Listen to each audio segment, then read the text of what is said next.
Next.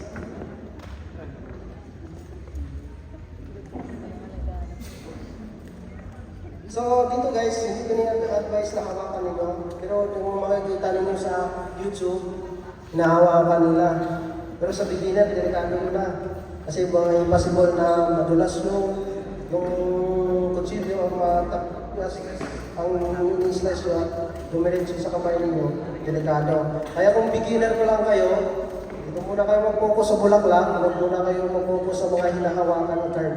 Ha? Kasi delikado. Pero kung talagang matigas ang ano mo, hindi kunting ingat lang ha. Hindi ka naman tayo mapipilit eh. Okay, so yan. Pamilyar kayo dun sa rose. Gamit itong tomato skin rose. So, yan. Sa bago ko lang nakakita, makikita na ninyo. Okay, putulin. Slice lang ninyo guys. Yan. Itong part. So, huwag ninyong putulin. May natitira. Okay, parang pagmamahal dapat magtira kayo sa sarili ninyo. Tapos dandaanin ninyo, balatan. So, kasi ang halos lahat kasi nakaka-relate pagmamahal ng pinag-uusapan. Okay, dandahanin ninyo. Pero manipis na yan guys, hindi masyadong makapal. So, tapos, dandahanin. Mas maganda ilagay ninyo sa chopping board o ilagay ninyo sa table. Tapos dandahan mo slice. Tapos paikot. Dandahan. At saka guys, pag na-practice kayo sa bahay ninyo, mas maganda sa loob kayo ng kwarto. Ayaw kung bakit? Pag nakita kasi kayo ng kapatid ninyo, ng nanay ninyo, o kung sino man sa alam ng bahay ninyo, sasabihin, uy, ang pangit naman yan, nagsasayang ka na ng prutas, ng gulay. So, madidista ka, mawalan ka na ng gana. Ay, mas maganda kayo pag nag-practice ka, first practice, second hanggang third practice, to fifth practice. Eh, kung third practice natuto ka na, okay. Pero kung hindi pa masyado, mas maganda doon lang muna sa loob ng kwarto. Kung ba walang nakakita sa inyo o walang nag-distract sa inyo. Pag natuto na kayo, saka na kayo lumabas sa bahay ninyo. Kasi mamaya,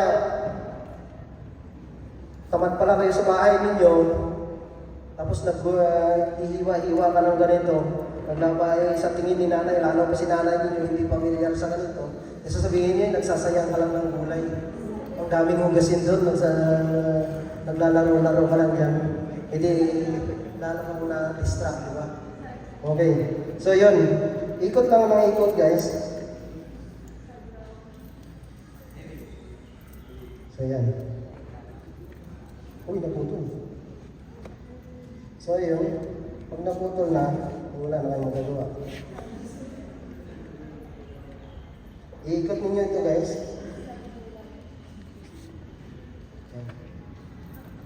Ano malaki lang.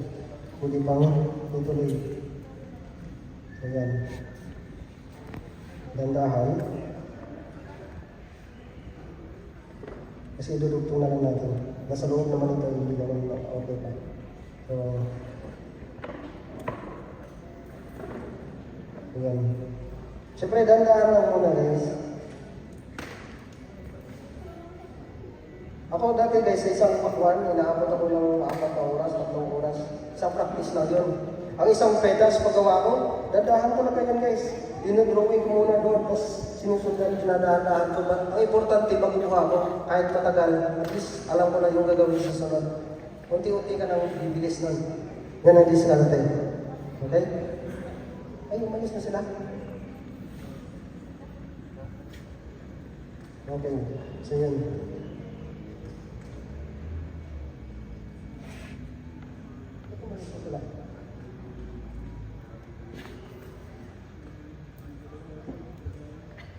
Okay. Ayan.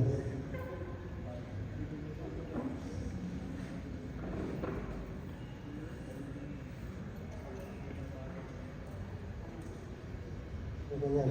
Sa plating ninyo, pwede nyo ilagay doon. Tapos sa mga football, sa mga catering na kita ninyo sa sitting dish, pwede ninyo lagay doon sa gilid, lalagyan ng lettuce, lalagyan ng parsley, kung ano pa, pwede ninyo lagyan ng dahon na made from cucumber, pwede ninyo lagay. So, ganito ha.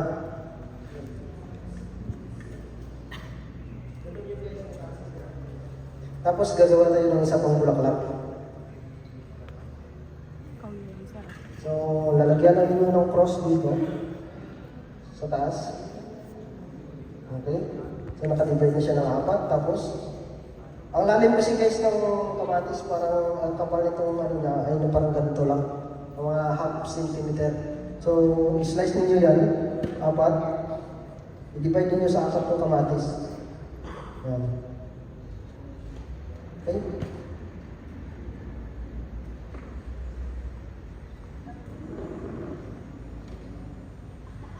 Okay, ganyan. Hindi na nakadivide ng 4. Tapos yung isang part na yun, i-divide mo ulit siya ng 3. Isa. Manipis na siya. Yung parang around half centimeter yung kapal. Ganun din sa kapila. Pagdugtungin, siyempre, pagdugtungin mo.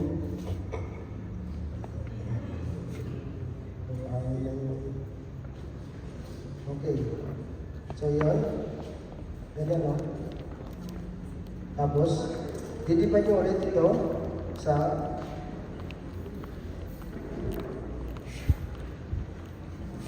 okay, sino dito guys marunong mag-drawing? Marunong mag-drawing? So, advantage yun guys, mas mabilis ng ano.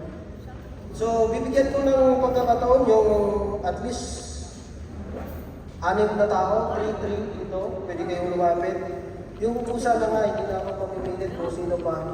Sabi ko nga sa inyo kanina, alisin mo yung hiya.